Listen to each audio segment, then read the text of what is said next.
Bonjour chers amis de l'émission Saveurs Divines, je m'appelle Enrique Cox et c'est encore une joie de partager avec vous le petit message d'aujourd'hui. Le titre de mon message c'est Mon espérance est en Christ. Et les textes que nous allons utiliser c'est Jean chapitre 16 du verset 32 à 33 qui nous dit « Voici que l'heure vient et elle est déjà venue où vous serez dispersés, chacun de votre côté, il me laisserait seul. Cependant, je ne suis pas seul, car le Père est avec moi. Je vous ai dit cela, afin que vous ayez la paix en moi.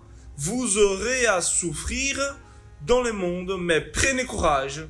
Moi, j'ai vaincu le monde. » Voici, chers amis, une belle promesse de la part du Seigneur qui nous invite à mettre notre espérance en lui.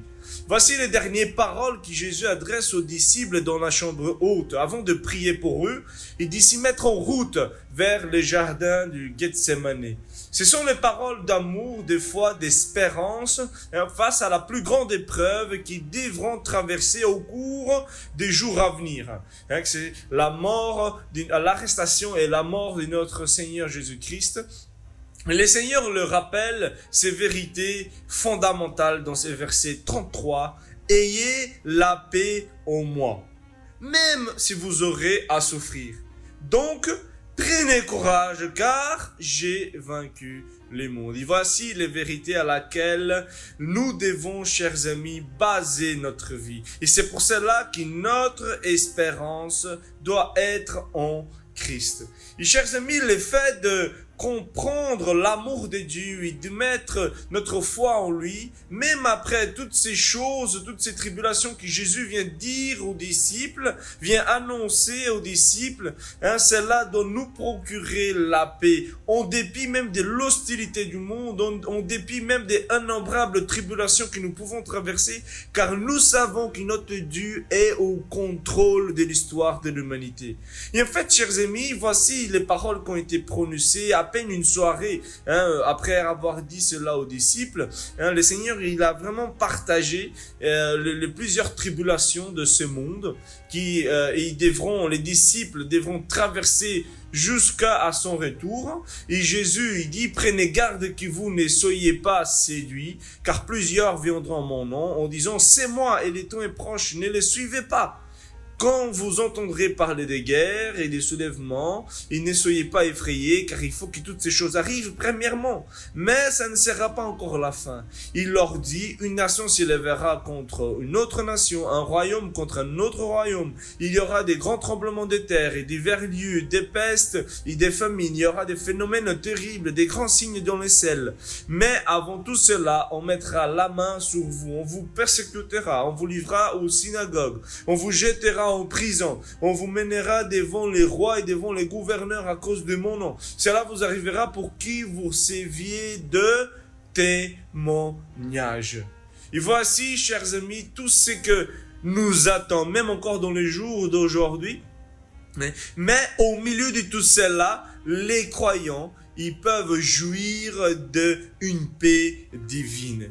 Et voilà, chers amis, en qui nous devons mettre notre espérance, encore une fois, c'est en Christ. Et juste savoir cela, cela suffit à nous pour prendre courage, à garder espoir concernant notre futur, notre avenir, parce que le Seigneur Jésus, il a vaincu toutes ces choses-là. Et chers amis, c'est dans le Seigneur que nous espérons, c'est dans sa parole que nous nous confions, et c'est en lui que nous avons une espérance vraiment vivante. Nous pouvons avoir la paix dans ce monde, déjà aujourd'hui, mais aussi dans le futur, dans l'avenir, parce que l'Éternel nous procure aussi un salut.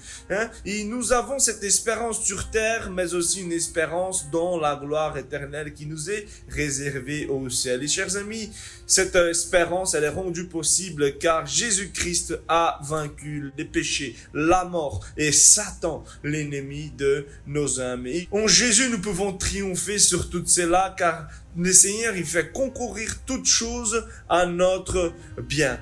Et on peut voir, chers amis, qu'après la résurrection de Jésus, les disciples, ils sont radicalement transformés.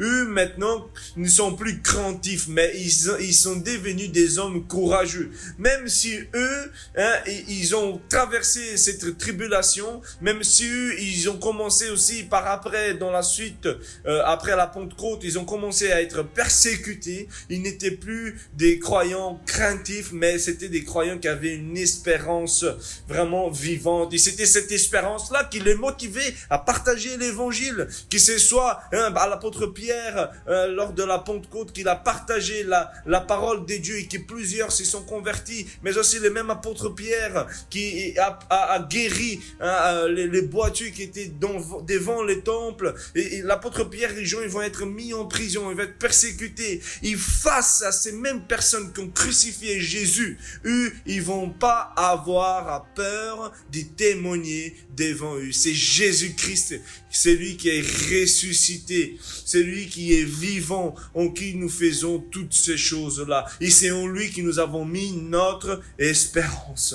Et voilà qu'ils sont de témoignages face à ces chefs religieux, face à ces personnes qui ont vraiment crucifié le Seigneur Jésus-Christ. Si, vous savez, chers amis, je ne sais pas aujourd'hui quelle est la situation que tu es en train de traverser.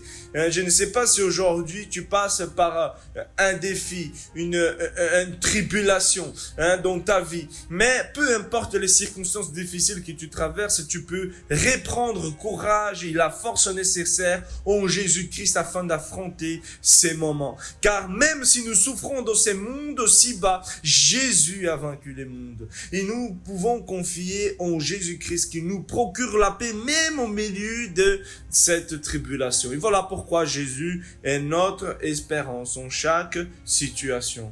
Chers amis, nous n'avons pas à redouter la persécution, la mort, car nous connaissons ce Dieu d'espérance qui est Jésus-Christ. Jésus-Christ est l'espérance de notre gloire. Et si aujourd'hui tu as mis la confiance dans la mort et dans la résurrection de Christ, toi aussi tu peux avoir cette sécurité éternelle en lui, dans son amour.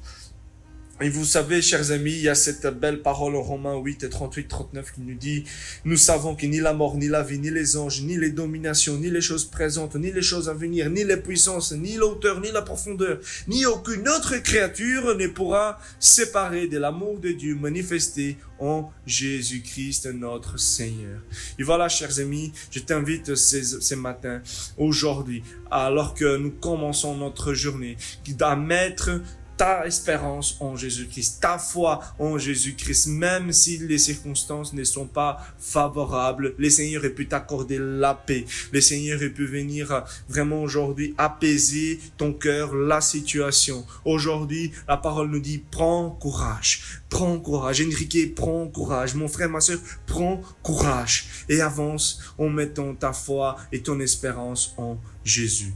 Seigneur, que tu puisses bénir mon frère, ma soeur qui m'écoute ce matin, que tu puisses vraiment, Seigneur, augmenter sa foi aujourd'hui. Seigneur, Père, que tu puisses vraiment le guider, que tu puisses vraiment, Seigneur, montrer que tu es dans ces moments de difficulté, des tribulations, Seigneur Jésus, des tempêtes, Seigneur, avec eux.